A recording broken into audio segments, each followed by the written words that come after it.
In the Boston Tea Party, 2 of the ships are owned by the Roaches. The Quakers are very successful merchants, mostly because they were barred from university. They're not allowed to swear oaths. And in particular, they're not allowed to swear oaths to the king and queen.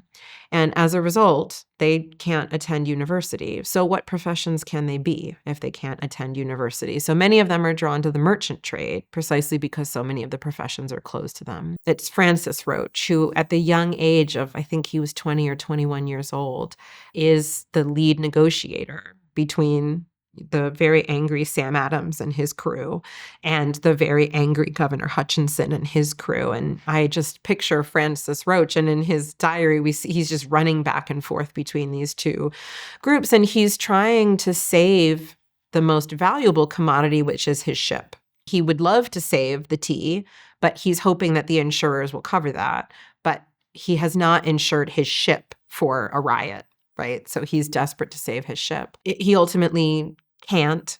I mean, he gets the final no from Hutchinson, and he goes back, and Sam Adams makes this famous declaration that the Boston Harbor will be a teapot. Francis never says this, but it's pretty clear that he has cut a deal with the Patriots, that they can go do what they will with the tea so long as the ship remains unharmed. And there's the story that may or may not be apocryphal that they even repair a lock on the ship on their way out, right? That they clean up the ship. So that's always what seems pretty obvious to me, that that Francis Roach has said, do what you will, but spare my ship. So that's their connection to the Tea Party, and it starts them off on this odyssey because Francis Roach sails to London to explain what happened, to defend himself against any insinuation that he was involved in this in any way, and to make an insurance claim for the, thousands of pounds of tea that they dumped into the harbor.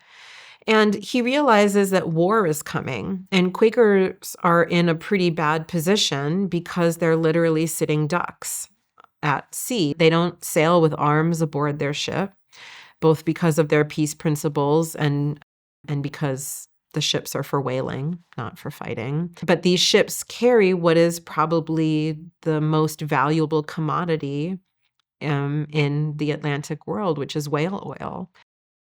And so it's a ship that can be taken very easily because nobody will put up a defense, and you can turn a really hefty profit almost immediately by selling this whale oil. And so Francis sees that this is going to be a real problem.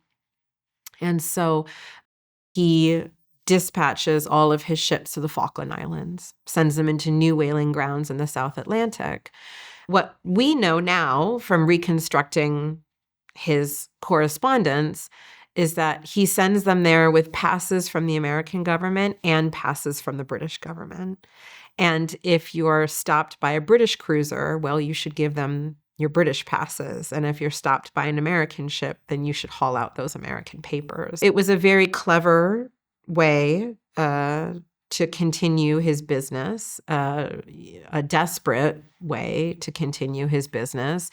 And both sides really resented it. I mean, there were rumors. The Americans are very upset that he gets British passes. The British are very upset that he's still doing business with the Americans. And it ties into this idea that the Quakers are untrustworthy, that the Quakers are secretly for the other side, that they're only out for themselves, that they don't care about higher principle. They only care about profit.